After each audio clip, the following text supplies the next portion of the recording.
18 जुलाई गुरुवार सुबह 6:15 बजे राजस्थान की बड़ी खबरें। राजस्थान के पूर्व मुख्यमंत्री एवं कांग्रेस के वरिष्ठ नेता अशोक गहलोत ने कहा है कि यह बेहद ही आश्चर्यजनक है कि राजस्थान के मुख्यमंत्री और छत्तीसगढ़ के मुख्यमंत्री के बयानों में विरोधाभास है।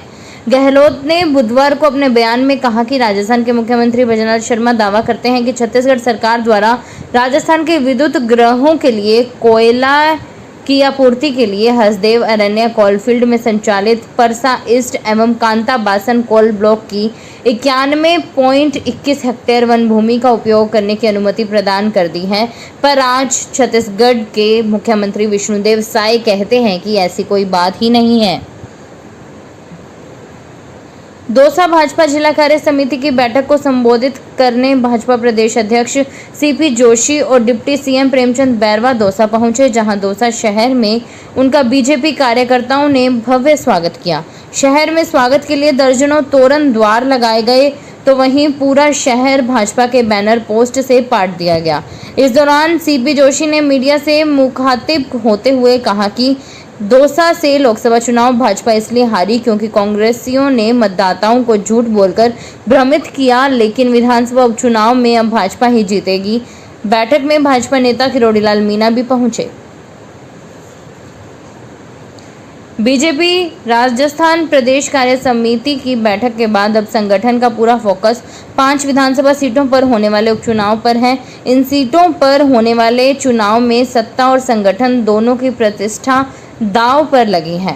पार्टी कम से कम 3 सीटों पर जीत दर्ज करना चाहती है। सीएम बैजनाथ शर्मा जिलों के दौरे कर रहे हैं, वहीं प्रदेशाध्यक्ष सीपी जोशी जिलों में बैठक ले रहे हैं। इस साल होने वाले उपचुनावों के परिणाम सत्ता और संगठन में बैठे नेताओं का भविष्य तय करेंगे। यही वजह है कि संगठन के साथ साथ सरकार का भी पूरा फोकस इन उपचुनावों पर है। प्रदेश कार्य समिति की बैठक में भी उपचुनावों को जीतने की रणनीति पर चर्चा हुई थी। उसी के तहत अब सत्ता और संगठन ने इस पर काम करना शुरू कर दिया है।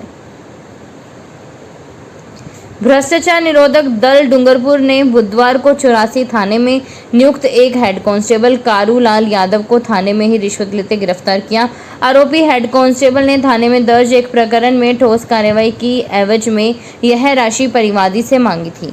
एसीबी पुलिस उपाधीक्षक रतन सिंह राजपुरोहित ने बताया कि माल चौकी निवासी राजमल पुत्र डूंगर रोथ ने डूंगरपुर एसीबी को 4 जुलाई को एक शिकायत दर्ज करवाई थी। इसमें बताया था कि उसके छोटे भाई की बेटी को एक युवक बहला फुसला कर भगा कर ले गया। मामले में छोटे भाई ने 84 थाने में संबंधित युवक के खिलाफ रिपोर्ट दी थी। केंद्रीय मंत्री गजेंद्र सिंह शेखावत एक दिवसीय दौरे पर सीकर रहे। यहां गोरियां के नजदीक वह एक रेस्टोरेंट पर मीडिया से रूबरू हुए। यहां उन्होंने कांग्रेस पार्टी पर निशाना साधते हुए कहा कि कांग्रेस को खुद पर विश्वास नहीं था, इसलिए उन्होंने टुकड़ों में चुनाव करवाए। राजस्थान में हाल ही में बजट के दौरान 1 स्टेट 1 इलेक्शन घोषणा पर बोलते हुए केंद्रीय मंत्री गजेंद्र सिंह शेखावत ने कहा कि देश और प्रदेश में बार बार चुनाव होने पर विकास में सबसे बड़ी बाधा आचार संहिता होने पर लगती है। पिछली सरकार को खुद पर विश्वास नहीं था, उन्होंने टुकड़ों टुकड़ों में पंचायती राज चुनाव 4 साल में करवाए। जयपुर ग्रेटर नगर निगम मानसरोवर जोन के वार्ड 75 में बुधवार को कपड़े के थैले की मशीन लगाई गई। पार्षद भारती लखियानी ने बताया कि थड़ी मार्केट में ग्राहकों की दिन भर आवाजाही रहती है, इसी को ध्यान में रखकर ये मशीन लगवाई गई है। जो ग्राहक घर से थैला लेकर नहीं आएंगे वो मशीन पर लगे QR कोड को स्कैन करेगा। भुगतान होते ही ग्राहक को थैला मिल जाएगा। थैले के लिए ग्राहक को 5 रुपये का भुगतान करना होगा। स्वच्छ भारत मिशन के संयोजक मुकेश लखियानी, स्वास्थ्य शाखा उपायुक्त नवीन भारद्वाज, थड़ी ठेला यूनियन के अध्यक्ष ललित लखियानी और झूले लाल व्यापार मंडल के अध्यक्ष लक्ष्मी नारायण चावला कार्यक्रम में मौजूद रहे। राजस्थान के सरकारी सीनियर सेकेंडरी स्कूल में वैसे ही प्रिंसिपल नहीं है और अब शिक्षा विभाग ने बचे हुए प्रिंसिपल में से भी 100 से ज़्यादा को CBEO बना दिया है। ऐसे में रिक्त पदों की संख्या भी लगातार बढ़ती जा रही है। सेशन की शुरुआत में ही सरकारी स्कूलों में स्थिति बिगड़ती जा रही है। माध्यमिक शिक्षा निदेशक आशीष मोदी ने एक आदेश जारी कर राज्य के 103 प्रिंसिपल को CBEO यानी चीफ ब्लॉक ऑफिसर की जिम्मेदारी दे दी है। ऐसे में बड़ी संख्या में ब्लॉक को अधिकारी मिल गए। लेकिन स्कूलों से ये पद रिक्त हो गए। बड़ी संख्या में प्रिंसिपल को स्कूल से हटाकर CBEO के रूप में जिम्मेदारी दी गई है। राजस्थान लोक सेवा आयोग ने RAS मुख्य परीक्षा 2023 के लिए एडमिट कार्ड जारी कर दिए हैं। जो उम्मीदवार राजस्थान राज्य एवं अधीनस्थ सेवाएं संयुक्त प्रतियोगी मुख्य परीक्षा 2023 के लिए उपस्थित होंगे वे RPSC की आधिकारिक वेबसाइट के माध्यम से एडमिट कार्ड डाउनलोड कर सकते हैं। एडमिट कार्ड SSO की वेबसाइट से भी डाउनलोड किए जा सकेंगे। आयोग मुख्य परीक्षा का आयोजन 20 और 21 जुलाई को सुबह 8 बजे से दोपहर 12 बजे तक एवं दोपहर 2:30 बजे से सायं 5:30 बजे तक अजमेर, जयपुर, जोधपुर, कोटा और उदयपुर जिला मुख्यालयों पर आयोजित करेगा। राजस्थान के विधि न्याय एवं संसदीय कार्य मंत्री जोगाराम पटेल ने कहा कि बजट में जो ग्रीन एक्सप्रेस वे की घोषणा की गई है उससे जोधपुर को 2 प्रकार से फायदा मिलेगा। एक एक्सप्रेस वे तो जयपुर से फलोदी तक है और दूसरा जोधपुर से जयपुर तक है। एक्सप्रेस वे के पूरा होने के बाद जोधपुर से जयपुर की दूरी करीब 3 घंटे में तय हो सकेगी। उन्होंने बताया कि बजट घोषणाओं को लागू करने में 3 तरह के विषय सामने आएंगे। पहला तो वे कार्य जो स्थानीय स्तर पर हो सकेंगे, दूसरा राज्य स्तर और तीसरा ऐसे काम जो 2-3 तरह के विभाग मिलकर करेंगे। इन एक्सप्रेस वे के लिए मुख्यमंत्री भजनलाल शर्मा ने केंद्रीय मंत्री नितिन गडकरी से मुलाकात की और उन्होंने सहयोग का आश्वासन दिया है। उदयपुर से जयपुर और जयपुर से उदयपुर चलने वाली वंदे भारत ट्रेन के समय में परिवर्तन करने की जरूरत है। ऐसा किया जाएगा तो रेलवे का राजस्व बढ़ेगा और उदयपुर और जयपुर की जनता को फायदा भी मिलेगा। इसके साथ ही उदयपुर से अहमदाबाद भी वंदे भारत ट्रेन शुरू की जाए।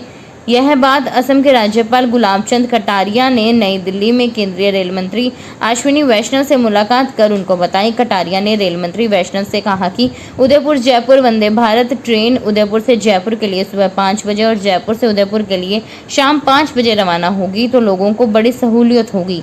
लोग सुबह जयपुर जाकर अपने काम निपटाकर शाम को उदयपुर वापस लौट सकेंगे। इससे यात्री भार और रेलवे का मुनाफा भी बढ़ेगा।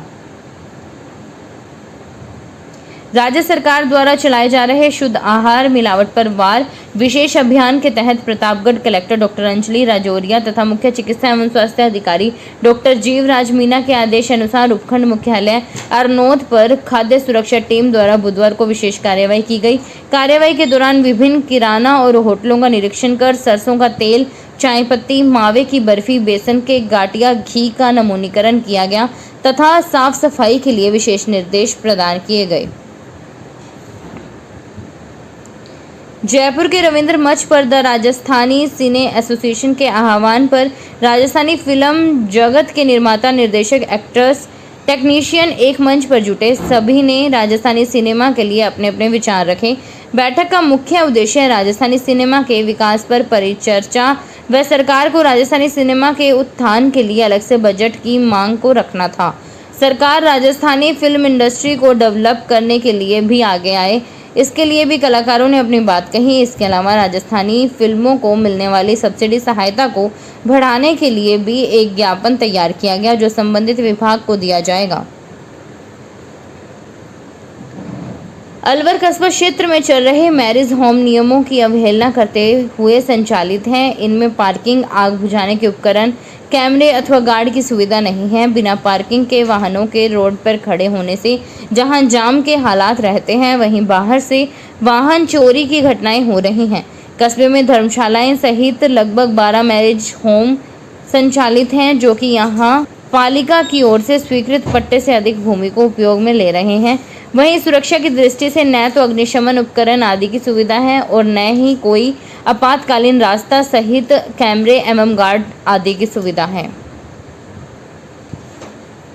निर्धारित समयावधि में पूर्ण आवास नहीं बनाने पर प्रधानमंत्री आवास योजना के लाभार्थी को जेल की हवा खानी पड़ सकती है। पंचायती राज विभाग ने ऐसे लाभार्थियों को चिन्हित किया है। स्वीकृत आवास की 2 किश्त लेकर आवास का कार्य पूर्ण नहीं करने वाले लाभार्थियों पर अब विभाग पुलिस थाने में प्राथमिकी दर्ज करवाने के साथ ही आवास निर्माण के लिए पूर्व में दी गई किश्तों की राशि वसूल करेगा। जिस भूमि पर आवास स्वीकृत किया गया है उस भूमि की नीलामी कर राशि वसूलने की तैयारी भी की जा रही है। सवाई माधोपुर के खंड विकास अधिकारी मोहन सिंह फौजदार ने बताया कि प्रधानमंत्री आवास योजना के तहत वर्ष 2016-17 से 2021-22 तक स्वीकृत आवासों में से अभी भी 65 आवास अपूर्ण हैं। जयपुर ग्रामीण के शाहपुरा में तीनों सरकारी कॉलेजों में स्नातक प्रथम वर्ष में प्रवेश के लिए विद्यार्थियों का बायोलॉजी पसंदीदा विषय रहा, जबकि वाणिज्य संकाय में छात्रों ने ना के बराबर रुचि दिखाई है। तीनों सरकारी कॉलेजों में कुल 3,832 सीटों पर प्रवेश के लिए 4,972 विद्यार्थियों ने ऑनलाइन आवेदन किया है। आवेदन की तिथि समाप्त हो गई। अब कॉलेज आयुक्तालय की ओर से 22 जुलाई को अंतिम वरीयता सूची व प्रतीक्षा सूची का प्रकाशन किया जाएगा। फिलहाल खास खबरों में इतना ही। ताज़ा खबरों की जानकारी के लिए